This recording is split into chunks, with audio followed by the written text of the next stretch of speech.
Hi, hello. Thank you for clicking on my channel.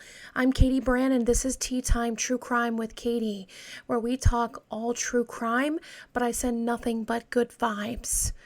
Now, tonight's story is an obscure case, like always, but this time it sounds like a movie. It is extremely hard to believe, and I can't believe someone could truly be this evil. This story came from one of my favorite documentary series, probably because of the narrator, Deadly Women. You can see that on Max. I believe they have all 14 seasons. So when I was watching season 12, I believe the episode is called Twisted Desires, they talk about Amanda Taylor. And when I tell you, you guys are in for a ride. You guys are in for a ride. So hit the subscribe button so you are notified with all my future videos, because I really try to talk about obscure crimes that not many people have heard of, to bring awareness to crimes, and also to stay safe and, all the good things. Education purposes is my main goal, and also to help people by being the voice for the voiceless. You don't want me around. Don't want to bring you down. Next time you hear the doorbell ring, next time you hear somebody. Thank you so much, you guys. Thank you for checking out my main page. I show those beautiful pictures of my kitty cats because they send positive energy, as I send positive energy. And I like to smile before a podcast, because when I'm talking about a podcast, it actually gets very upsetting. So if you are not in the right mental space right now, please know that you are loved, and I will see you next time. Now, I'm going to be talking about the true crime Selfie. And if you're wondering, well, Selfie. But before we get into that, I want to mention a YouTuber. I don't know if you guys heard of this guy. His name is Elvis the Alien. I really like him. I think he's a Gemini, total Gemini vibes. But he basically is a commentator on YouTube. He's great because there's so many movies that I want to watch, but I don't know. I know you're going to be like, Catie, it's a movie. But I get that. But sometimes as an empath, you watch things that are so horrific and so realistic that it could happen. It could affect me for days. That's why I'm starting to do just one true crime story a week, because I have to really take care of my mental space. I do have white candles lit right behind me, and the beautiful heart neon sign, for good vibes. So, but yeah, Elvis the Alien, he did this really awesome video recently.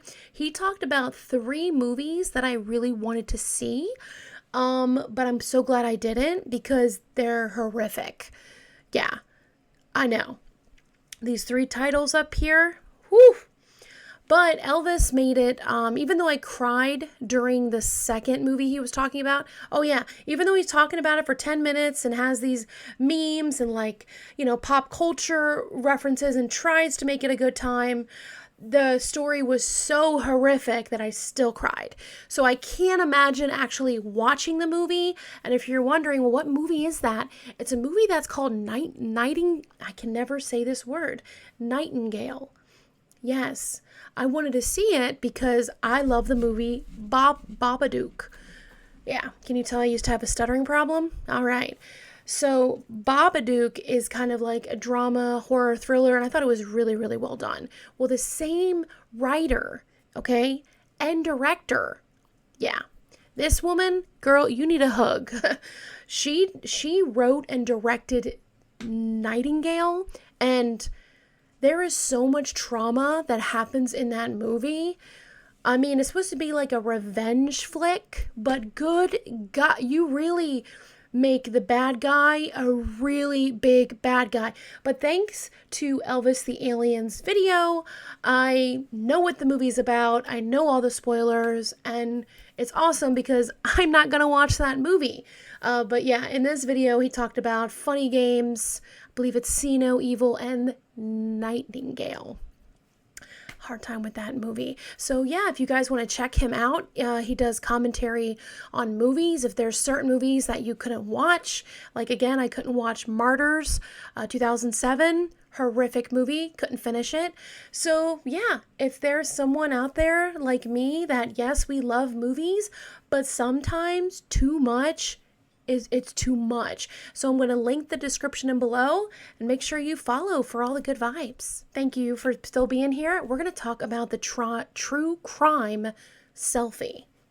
Yeah, I'm already stuttering. Okay. Now, viewer discretion is advised because I am talking about true crime. And not only that, I am talking about real people, true stories, real life. And this is, again, this sounds like a movie. I'm going to start off this true crime story with a love story.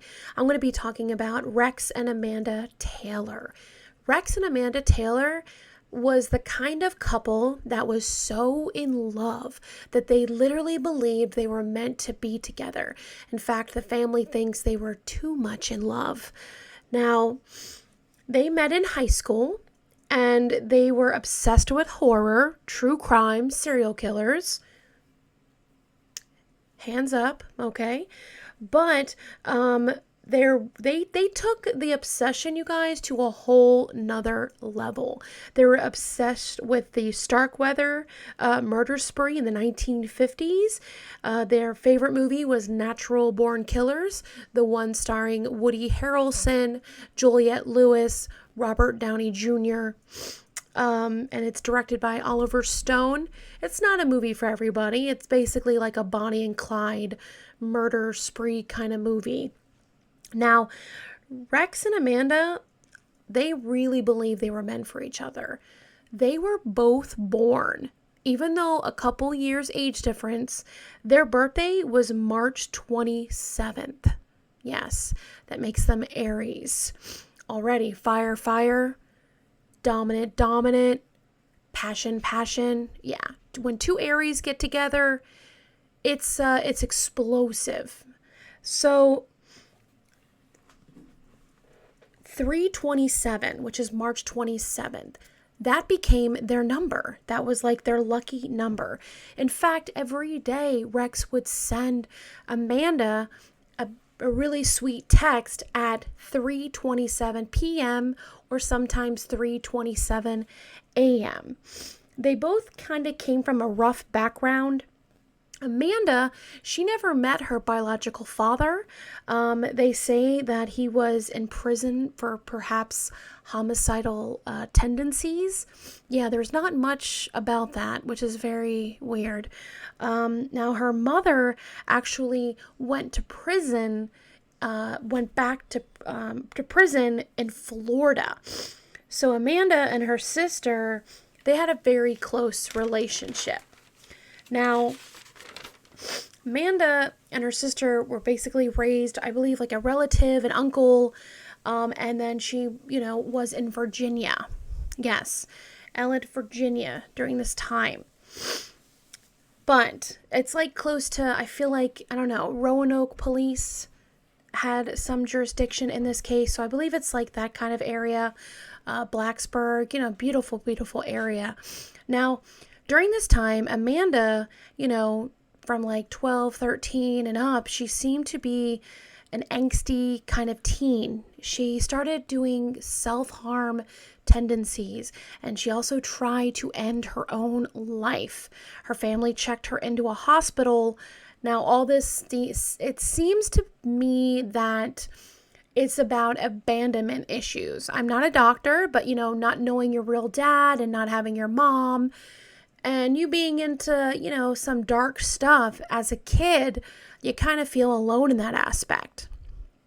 Now, Amanda says that she was actually surrounded by friends, family, and loved ones. So she was raised and actually, besides, the jail and stuff like that, Amanda was always surrounded by love. She was very much loved by her friends and family. When she came to Virginia, she had met this girl named Mariah, and they were like best friends. They were the kind of friends where like they tried to run away together, not once, but twice. I think they were like one time 14 years old, the other time they were like 16. They basically just steal a car and like try to drive away and all that stuff. So I don't know if Mariah was, the best kind of influence or Amanda, but the thing is that they were very close as friends. Now, Mariah introduced Amanda to Rex. Yes, Rex, the guy who we were talking about earlier in the podcast. So they fell really, really in love. And Rex, to Amanda, is the love of her life. Now, Amanda became pregnant with Rex's child at 15 years old, and she dropped out of high school not long after that. They say 15 or 17, but she was still in her teens. She got married at 17 to Rex when he was 19. They would live in each other's parents back and forth with the baby. Rex suffered from depression, and it got worse to, financial strain. Like he has to take care of a kid and a wife. And he doesn't know what he's going to do kind of thing. Now, Rex's dad, the grandfather, he was a drug abuser. Now, the drugs I'm going to be talking about is opiates. Opiates is like essentially heroin. And if you know anybody who is going through substance abuse or the struggle, please know that they are not alone, and I believe they will get help one day. Honest. So Rex and his dad actually become close because, Rex and Amanda and the baby are living there. Damien is her son, and they become close, but there's like a different dynamic between the father and son.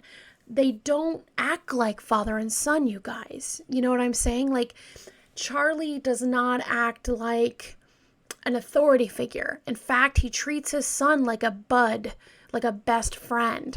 And they start doing pills and opiates together. Now, we're not sure exactly the time, but Charlie has actually been supplying Rex with drugs as young as 13. I read in my research 13, 15, but still it's pretty horrific to do that. Now, when Amanda and Rex were together, they were like inseparable. Like, I want you to name the best couples of all time.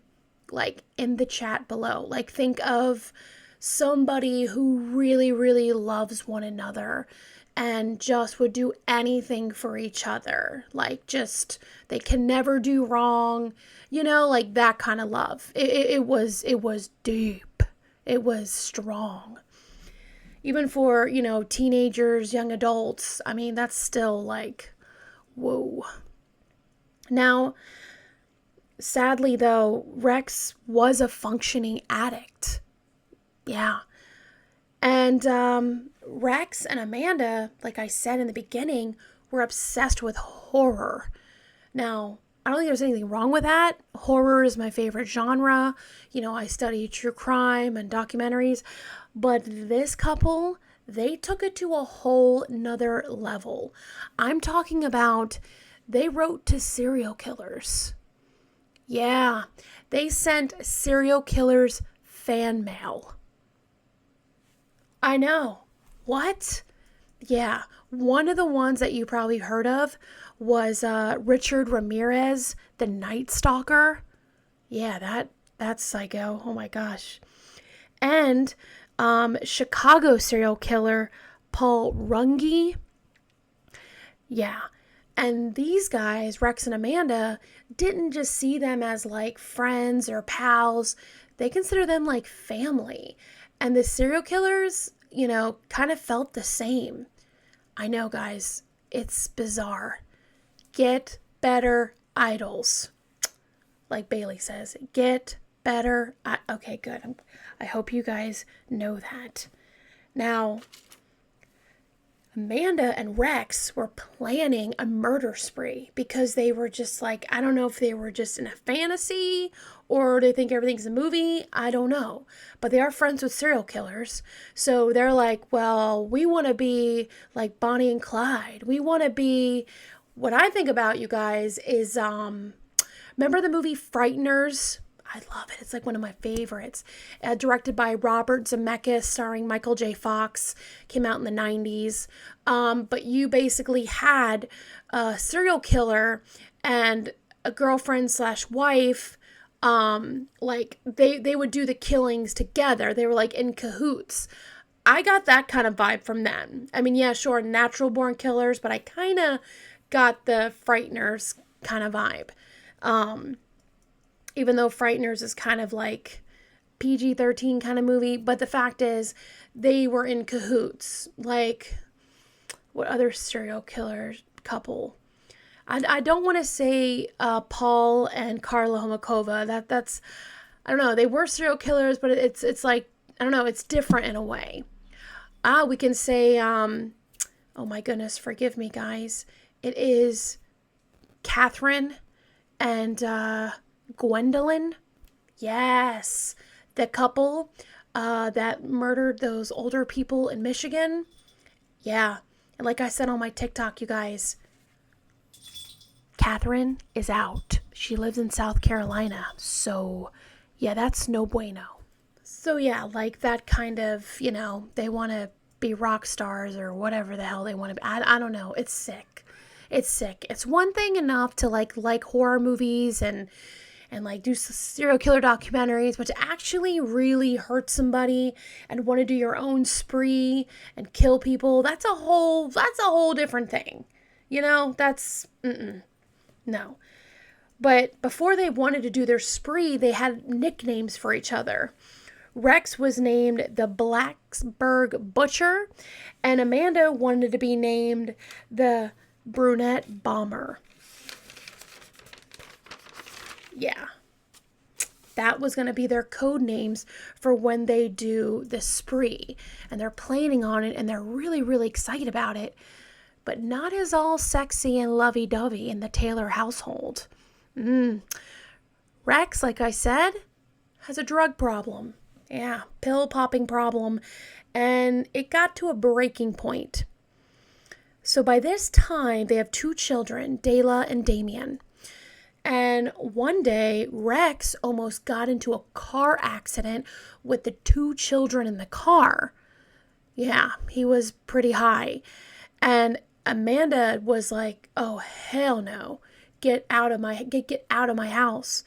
And she was like, I love you. I want you.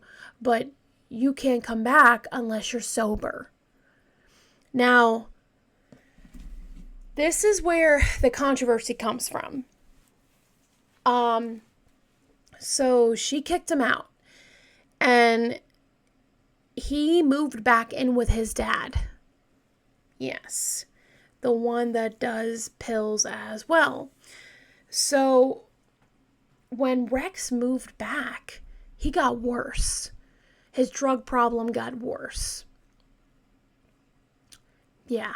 His depression, absolutely worse. So I feel like when you mix medications, illegal, legal, and you're in a very bad mindset, you shouldn't have left him alone. Yeah. If you really love somebody and they're having a struggle, especially drugs, you don't leave them alone. When you leave them alone and avoid them and take away their children, they will think they have nothing left.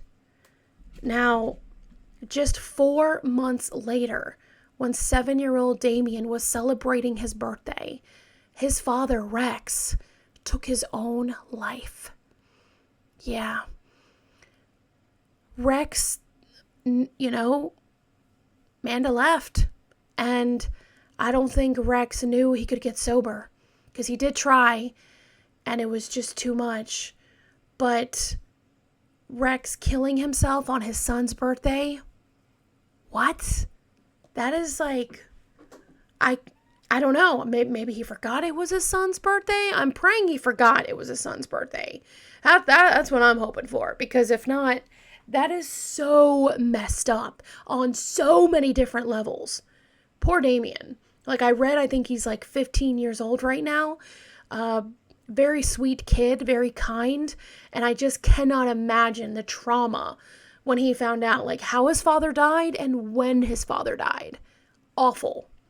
Awful. Now, Amanda, did she blame herself for her husband's death? No, she did not. She blamed everything on his father. She blamed everything on Charlie. Yep, she says, you are the reason why he is dead because, he got into drugs. And if he didn't get into drugs, he would still be alive today. Well, Charlie's family blames Amanda for their son's death because you broke his heart. You left him and took his children away from him. So you are the cause. So yeah, there's a huge feud between two families, and it's so bad that even in Rex's obituary, it doesn't even mention his wife's name, Amanda. Damn, that's cold. That is like, ooh. So yeah, you can see how the family does blame it on Amanda, which, my personal opinion, you guys, if you want it, I kind of think Amanda's more to blame. Yes, I know that the father made him do drugs or what have you, but he did have a choice to say no, Dad, but she should have stayed. Like, he literally needed help, and she was just like, get out, come back when you're sober. I think it would have helped him so much if his kids and wife was still in his life and he could have went to rehab, or he could have just worked hard, or he just don't drive, like just don't drive with the kids in the car. I just think like her leaving him and him doing that, he just couldn't take it. He couldn't be like what he wanted for Amanda. So he ended it, which is like, yeah. Suicide is a very serious matter. If you are having really dark thoughts or know someone is having dark thoughts, please know there is a hotline that you can talk to. I'll also leave it in the description below. So Rex is gone. He is not in this earth anymore. Amanda goes, I can't even say depression. It is so dark and upsetting where she's at. She is empty. Like, loved ones said that her eyes were not even the same anymore. Like, they changed. Yeah. So, I don't know. Were her and Rex twin flames? Soulmates? I don't know. But it just absolutely consumed her and changed her. Now, her best friends, Mariah and Johnny Roebuck, they were her closest friends. Like I said, best friends. And they really did try to help her. In fact, on her birthday, March 27th, what they did was like, hey, let's take you out to eat and some food and drinks and have a good time, to celebrate your 24th birthday. And she was grateful, but all she wanted to do was go to Rex's grave. Yeah. Yep. She went to Rex's grave. And it was so upsetting. The friends, she's sobbing and crying. And by this time, they have a roommate named Sean Ball. Now, Sean Ball is friends with Maria and Johnny. So 3 of them and Amanda are at the gravesite. And they're, just trying to do good vibes, trying to calm her down. But what they don't realize is Amanda has a huge knife that she just like pulls out of her jacket or something.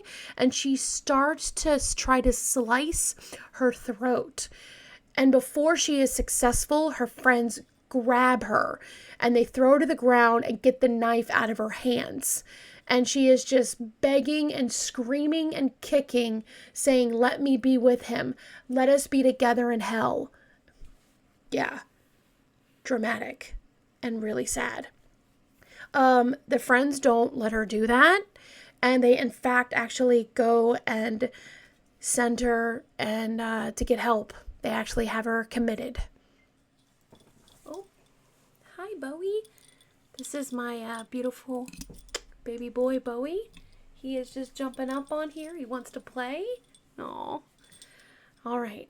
So, dramatic, you guys. Like, she's trying to slice herself horribly on a gravesite.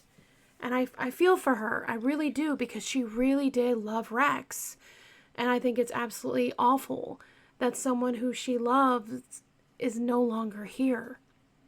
Now, Amanda really wanted to be set free.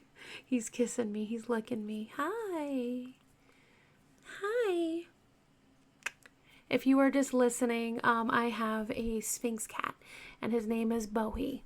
And yes, after David Bowie, because David Bowie is my mom's favorite artist of all time. She's seen him like 6 times, which is insane, because if you know my mom, she's a hard case to crack. You know what I'm saying? Especially growing up, but... Oh. All right, sorry, I get distracted. So, basically, Amanda, not everybody wants to be committed. She wants to go home. She wants to be with her children, even though she did, tell her friends that she wants to kill her kids. So she mentally definitely needs some help, okay? So she calls her mother, and she goes, "Mom, get me out of here. I need to get out of here." And the mother's like, "No, you need help. You need help." And then she calls her best friend. "Get me out of here, Mariah. Get me out." And they would not do it. Get down, baby. Good boy. And they would not do it. Pardon me. So then Amanda decides, well, I actually, I know somebody, and I think he can get me out. Yeah. If you're wondering who it was that roommate, Sean Ball. And if you're thinking what I'm thinking, yeah, there was some kind of romantic link between the two of them. Let's talk about Sean Ball. Now, Sean Ball was 32 years old and was living in the Roebuck's basement at the time. Now, Sean started to grow actually kind of infatuated with Amanda. I mean, I could see it. Amanda is a very pretty girl. She has tattoos. She has piercings. She's a mom. She seems like a total badass. And Sean kind of falls for her.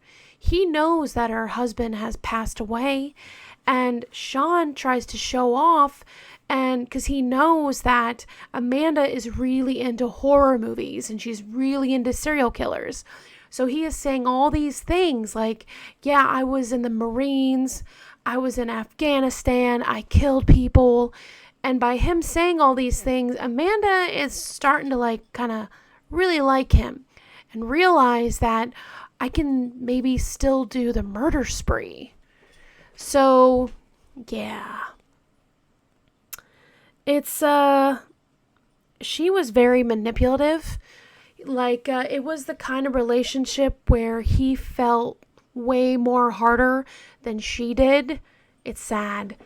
At one point, he actually thought she was pregnant with his baby, which I believe is another kind of manipulation tactic. But Sean was willing to do anything for Amanda. He was really falling in love with her. Like I said, definitely there was an obsession. Now, March 27th, 2015 was Amanda's 24th birthday. And we're going back there. Now, I remember I told you that Sean was actually with them at the gravesite. He saw, okay, what Amanda did with the knife. He was one of the people that got it out of her hands and got her help. But as soon as she called Sean from the mental institution, you guys, I can't make this up. April Fools. April 1st. Yep. She calls Sean. And since she is like, I guess, legal age, she just has somebody to pick her up after the 72 hours. Which is very frustrating because the mom, her mother and friends thought she would be there for at least 31 days. She was only in there for like 72 hours. So she got out April 1st. Yep, Sean would have done anything for her. And as soon as her friends found out the Robux, oh my, they kicked Sean out. Absolutely. They're like, are you serious? Our friend needs help. And you are not helping her, So they were like, get out. It's really, really sad. They were just so upset. But Sean and Amanda are in a whole different kind of high right now. They are into like, yeah, let's do a murder spree. Because by this time, Sean doesn't have a place. Amanda just left the mental institution. Where are they going to go? They decide to go to a cheap hotel for the night. And then the next day go to Sean's parents' house and steal some weapons. They stole 2 handguns, a rifle, and Sean, as a gift, gave Amanda a bayonet knife. Yeah. That does not sound, no good things are going to happen now. So I'm not sure who started this conversation. They say Charlie called Amanda wanting to, I guess, be bygones, speak up bygones, because around this time, Easter is coming up. So Charlie told Amanda that, hey, I want to give money, to my grandchildren for their Easter baskets. Well, Amanda agrees to meet up with Charlie. And so it's Charlie and Sean and Amanda, and they're in the home.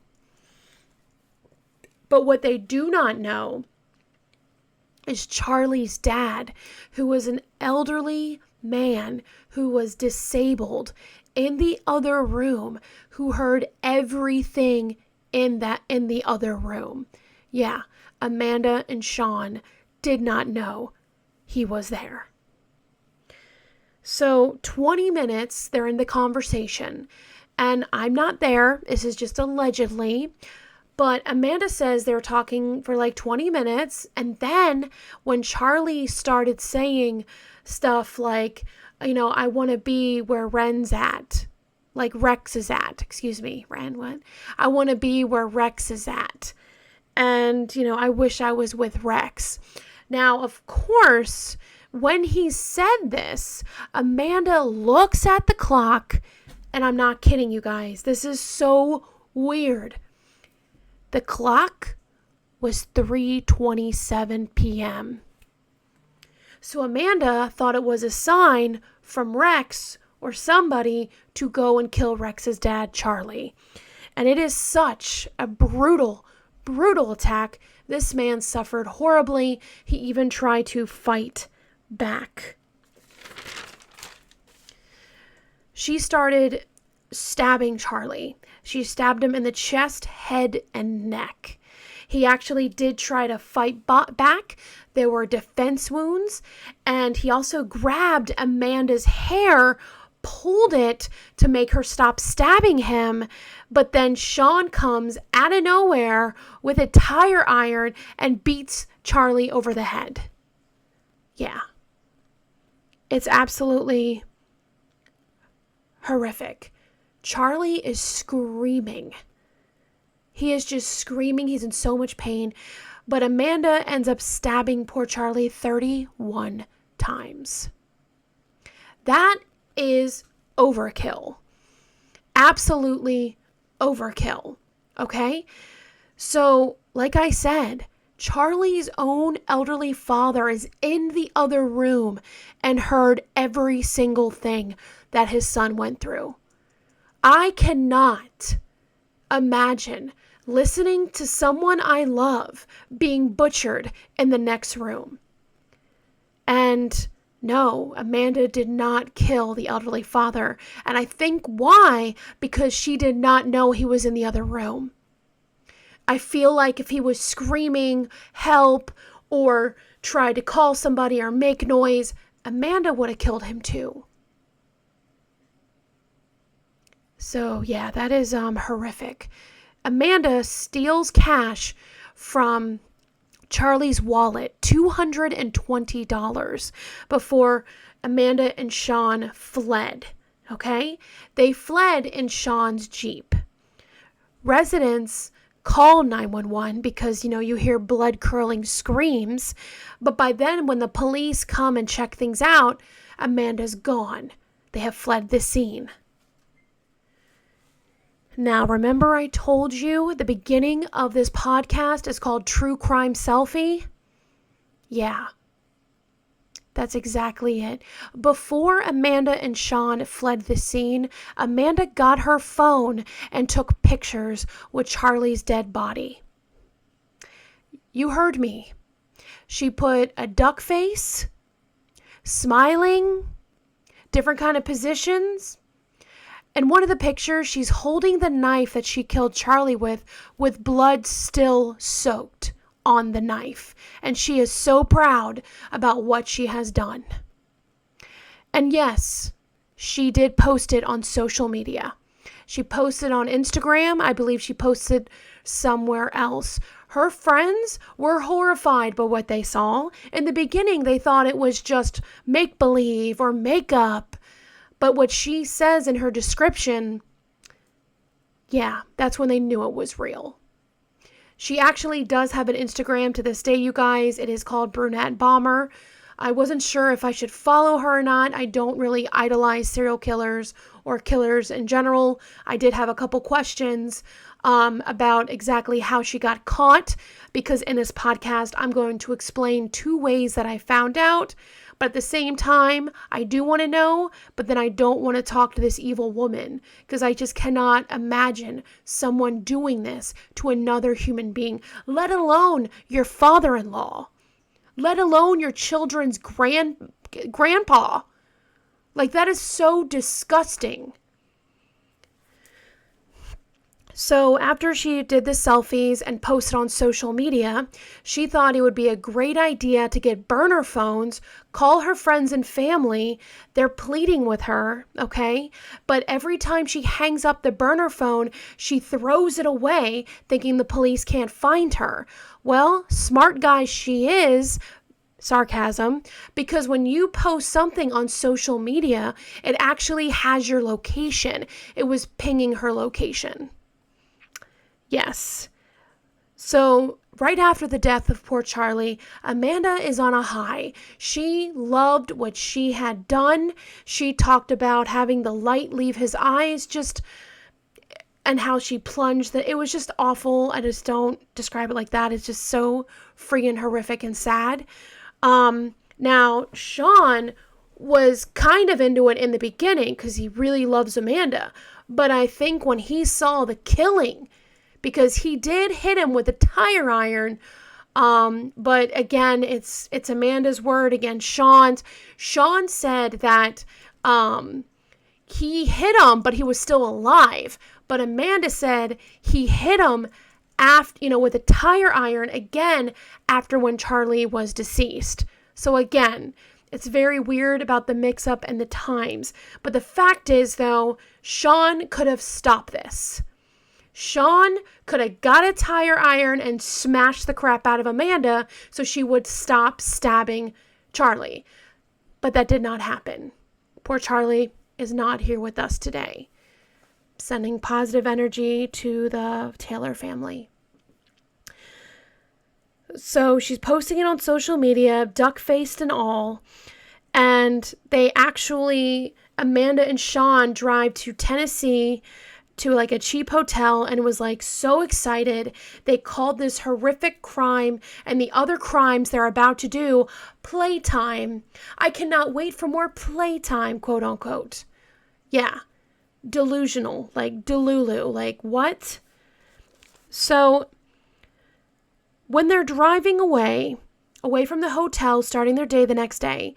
Amanda and Sean drive up to these college women. Now, Amanda, they're running out of money, okay? They're running out of money and they need a different car because they're like, we need to switch vehicles. Someone has to see us.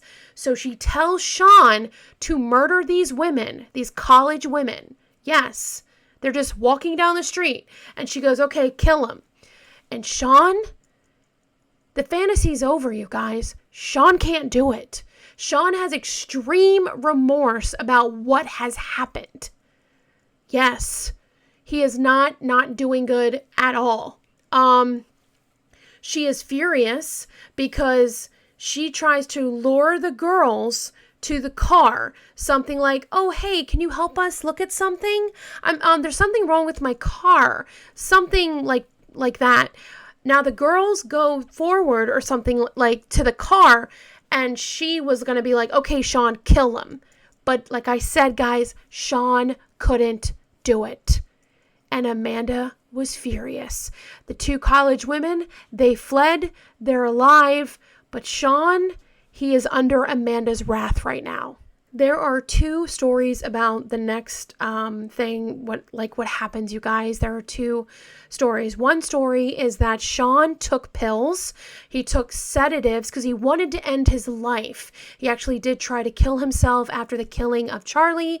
And the second story is that he just fell asleep. He was so exhausted from the crime and he was so mentally tired that he fell asleep. I do believe he did take sedatives because the way that he was found and the way he had a hard time moving, so Amanda is furious because Sean, she thinks he is this big badass Marine who has killed people. But in fact, you guys, spoiler alert, Sean was a waiter at Applebee's. Yes, he was. He did not go in the military at all. He was in prison for a few years for several counts of burglary. Sean has not killed anybody in his life, and his family does not know why Sean said such a thing. And Amanda, like I said, is furious because this crime spree is over way too quickly. Because Sean is not going to do anything else because he can't. He is literally he passes out with sedatives, and then all of a sudden the car goes into abrupt halt and Sean is jolted awake and he wants to know what is going on. She actually gets one of the guns and shoots at a jogger. Now, investigators think that she was trying to act out a scene in the movie from Natural Born Killers. Yeah, where Mallory tries to kill the bicyclist. Yeah, so she was trying to kill a jogger. Thank goodness she did not succeed. I think the jogger had earphones on. Must have been really loud that you didn't hear a gunshot. But she did not kill the jogger. Now, with her frustration, she gets out of the vehicle, grabs Sean, rips him out of the car, and looks at him. And literally says, quote unquote, I only used you for your guns and your car, end quote. And she gets a gun, the handgun, and she literally points it right at his face and pulls the trigger. Yeah, she shot Sean right in the face. He is screaming. She is laughing. She's really excited. So she gets back in the Jeep. He said that she waves by in a weird, peppy, weird way. Man, she sounds like a total psychopath. And she drives off. Now, Sean is in the middle of the street, bleeding to death, lying there. And he has no idea what is going on. So like I said, Amanda during this time is using burner phones to contact her family. North Carolina police, because they are just driving on this spree. They're just trying to kill these people and it's not working out, which is awesome. I'm so happy for that. These people are alive, okay? So at this time, she's in North Carolina. The police spotted her and she did not pull over. She just kept on driving. Now, this is, if I ever want to talk to Amanda, this is what I want to know what really happened. During the episode of Web of Lies, which is also on Max or Discovery Channel Plus, something like that. In that episode about Amanda Taylor, this seemed kind of hard to believe, but this is their stance on it. This is their, I guess, perception. But I know that TV dramatizes things, to sensationalize, crimes. Now, the Web of Lies part, they said that she called the police on herself and said, "I'm lost. Can you help me?" And the police, you would think they'd be screaming at her, but they actually, the police officer was very calm and said, "Hey, how are you? How are you doing? How can I help you? Where are you?" And just gave a very remorseful kind of response. And that is how she got caught. Something like that, right? Well, I just found out in a different article that this is why it's confusing, you guys. So, remember I said that there was some kind of chase because she wouldn't pull over in North Carolina? Well, it goes further than that in this story. So she's in this full-blown chase, okay? And she's not stopping. The only time that she stops is when they put that spike mat. Yeah, like the one you see in movies. It's like a mat. I think there is an actual name for it. But what we're just going to say is spike mat. And it destroyed both tires and it stopped her vehicle. And when the vehicle stopped, police came in and she said they wouldn't even let her park the car and they ripped her right out of the driver's seat. So you see why it's confusing, you guys? That is two different scenarios and two different stories. Yeah. And you're wondering, well, what happened to Sean? Did Sean die? Sean was in a medically induced coma, I think for like a week, but he survived after getting shot in the face. He actually got shot in the jaw, and he's actually had a full recovery since. What? Yeah, I know. Do you guys think that's Rex doing that? You think that was Rex? Because, I feel that Rex was not a bad person. I think he was very lonely, and I think he was very, very sad. He needed help. And the person that he loved the most just gave up on him. I think Rex saved those people's lives.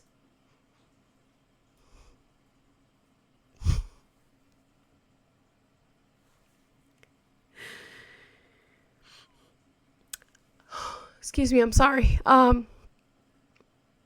Yeah. I believe that. I believe Rex saved those people. Because what are the odds? I mean, do I think Rex and Amanda were really obsessed of serial killers and stuff like that? Yeah, I do, but the way I hear about Rex, because he was so young and he loved his kids so much, that he was a good person. And that's what his family says. They were like, "We don't know what you're talking about. Our son would never kill anybody." And by these people staying alive, you guys, I really think Rex made that happen.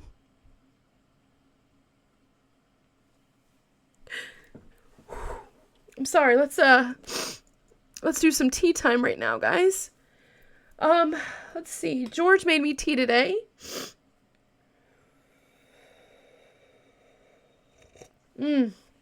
Oh my gosh, I love tea.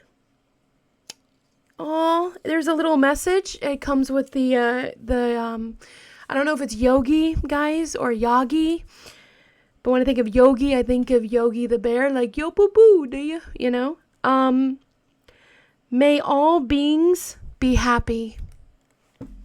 That's what it says. Oh.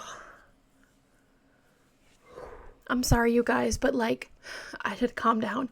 Think about it. Rex saved 5 people. The horrible bludgeoning of his father, his grandfather, was in the next room. He's alive. I mean, he was spared at the time. Second one was the jogger who Amanda missed her shot.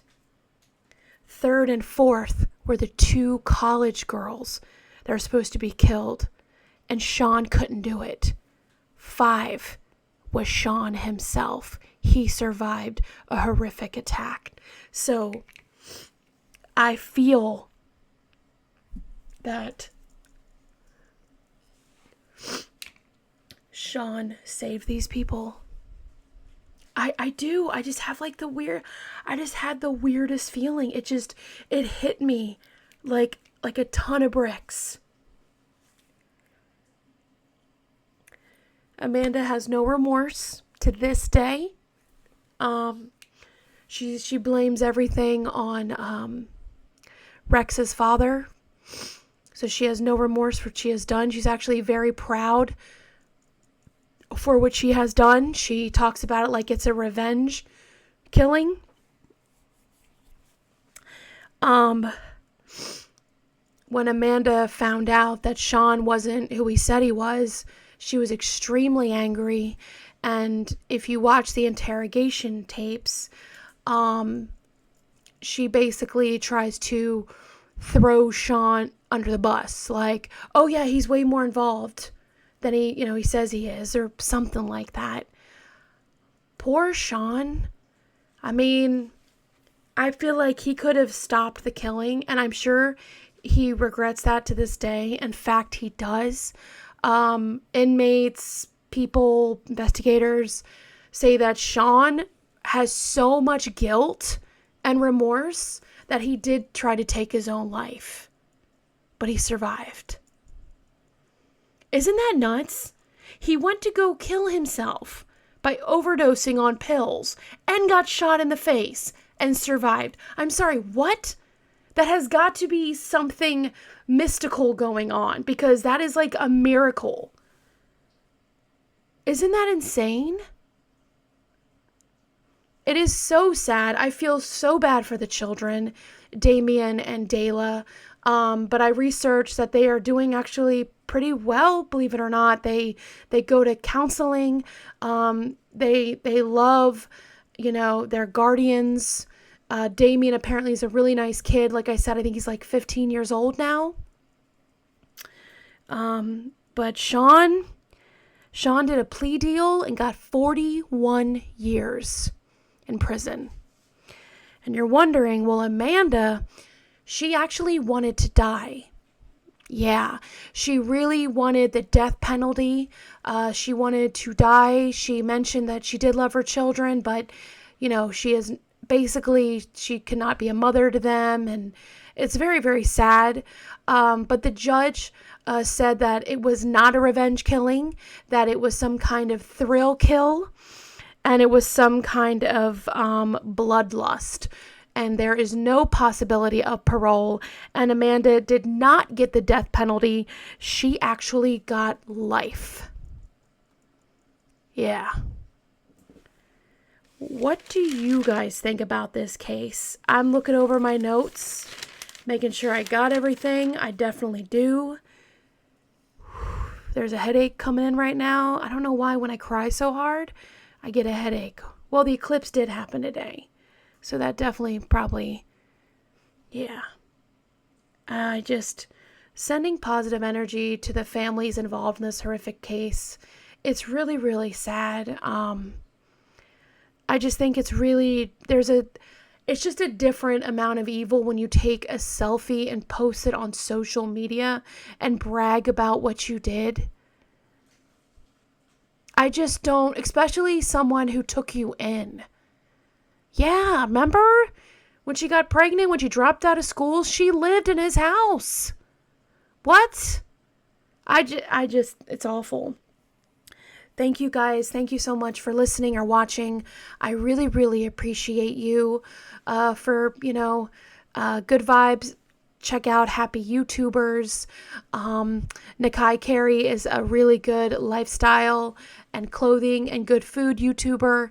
And when I need like a palate cleanser of true crime and of horrificness, I watch her videos to smile. Definitely check her out. Please know that you are loved and you are cherished. And remember, you're doing better than you think.